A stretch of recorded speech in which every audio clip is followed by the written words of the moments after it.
It's me, Renee. So it's fall. A lot of people are back to school.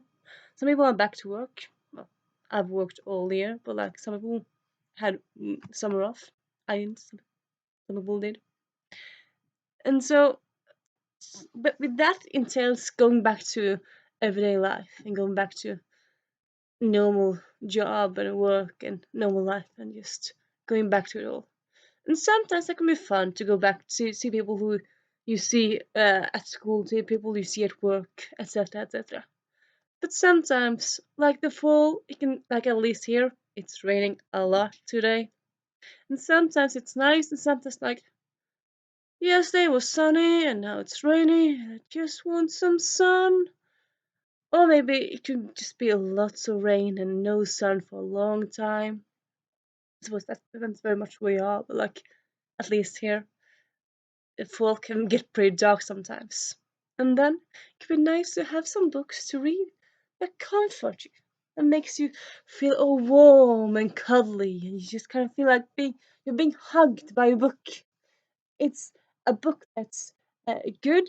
It has good quality, but still, it's not earth-shattering, and it's not like big on themes, and you can predict stuff, but it's not overly predictable. It's done in a good, nice, predictable way, and it's doing tropes that you like in a good way, and yeah.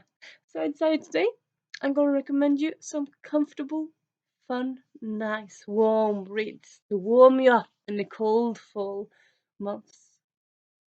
And also you might think, okay, so then you recommend 5 books or 10 books because it's normal to either do five top 5 or 10 books. Yeah, I end up finding 8 books. I'm not listening to anyone. What anyone says, only do 5, only do 10.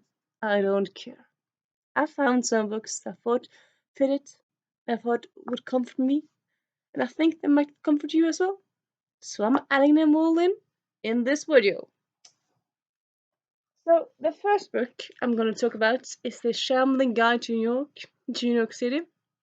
It's the first book in a adult supernatural series where it's one of those series where everything is existing. They have werewolves, vampires, witches, they have Loki is real, and they have Greek gods and everything, even the Mesopotamian gods and all the gods, everything you can ever imagine is real. And it's in New York or just like it's existing in our world. And so the main character is called Zoe Norris. Zoe Norris. She has no idea about all this, but she needs a job, and she ends up getting a job at the newspaper that normally caters to the supernatural, but she's a human, so that's kind of like a fish out of water, no, fish out of water elements trope, which I find it can be quite nice sometimes. But it's also fun for me at least to read about New York. It's a very nice setting, and you have kind of like a fun feel to it. It's not like any huge battles, but it's still, of course, you have a conflict. Even though it's comfortable to read, you need a conflict. So you have a conflict. And the conflict is though more or less her trying to find her way in this new world. Uh, but there's also something going on. Yeah. Are you understanding that I have read this in 2, 3 years ago? Not recently. Might have. But anyway, I remember this as being very comfortable and very nice. It's it feels also it's kind of strange because it feels fresh but also very comfortable, like very known and familiar. So that's take from that what you want. But anyway, The Shambling Guide to New York City by Mer Lafferty. And then the next book is Heroin Complex by Sarah Kuhn. I talked about this one earlier as well. It's an adult supernatural series. Well, it's an adult science fiction series actually, because the deal is that superheroes exist in this world, and they got their powers from aliens who came during an earthquake a few years before the first book started. And the first they don't know what happened, and then they understand. Oh, it's aliens. Oh, the aliens are bad. Oh, but it's also very fun. It's full of Asian Americans, so you have that fun rep, but you also have those fun like I love him, but he can't love me because I'm so shy and I'm not important. And then that guy thinks, I love her, she's so perfect and beautiful. So they both love each other, but they can't communicate it to each other. Some people might find that frustrating, but I kind of like that when two people like each other but can't tell each other. And yeah, it's very very fast read and it's very very comfortable. It's kind of like watching a comfortable nice movie. Really, it's very fast paced and got lots of good characters. And yeah, you see, it kind of looks colorful at the cover here, and it kind of is. It's very colorful and fun and light. So it's very, very good. You should pick it up. It'll warm your cold, cold heart. Or just make it warmer, I think at least. It has a happily ever after. Well, you kind of should have guessed. Why would I think a comfort read is something that does not have a happily ever after? I might do, but this one does have it. Okay, moving on. Heroine Complex by Sarah Kuhn. Next book you probably heard of. It's Geek Girl by Ashley Poston. It went around BookTube a few years ago, and just the booknet really. I read it as well, as you can understand. I'm putting here in my recommendation video. It's very very nice. I actually don't really like the Cinderella story, but I really like a lot of Cinderella retellings. Kind of weird. This one has a lot of fun fandom references. It's very warm and predictable in a nice way. It has great characters and just a very fun cover and yeah, it's just very very good. It's very comfortable, but at the same time, it's not too comfortable. Like stuff happens and there's great conflict in it, and the villain is kind of like what really, and then and yeah, and the characters developed greatly, and yeah, it's very very good, perfect to make you all warm and happy inside. Next book you might not have heard of. It's She Went All the Way by Meg Cabot. It came out in I think it was 2000. I don't know. I'm still checking when it came out. 2002. Um, it's an adult book, and not supernatural actually, but it's like action. There's some conflict here. It's not just romance, but there's some action and romance. It's about two people who are stranded in Alaska with no cell phone working and no cell phone uh, connection, and also, of course, they're being haunted by who? We don't know. Why? Mystery. So it's kind of a mystery to it, but at the same time, you have great characters and Meg Cabot. At least I would say most of the books. You might not take me for this. Might not. You might not trust me on this because I'm a big Meg Cabot fan. But I really say most of the books really make you comfortable and feel warm inside. But they all kind of follow the same formula, same kind of protagonist. Uh, and they all kind of have tomboys and the and happily and stuff, but they all it's so nice to have happily ever afters in a such an awful world we live in. And this one is kind of gives me the extra comfort. Not really sure why, but it really does. It's very fun, great characters, great excitement, and you kind of think, oh, she writes great action in McCarrot also, she does. And like, that's the villain? That's the villain? Huh. Greatly motivated villain. That's fun. It's a fun way of doing it, really. And yeah, it's a really good, fun romance. It's a hate to love romance, if you like that one. And yeah, she went all the way by Meg Cabot. Next book you probably might have heard of. It's a Casey West book, Distance Between Us. As a lot of people, I think Casey West does a great job of writing great sto-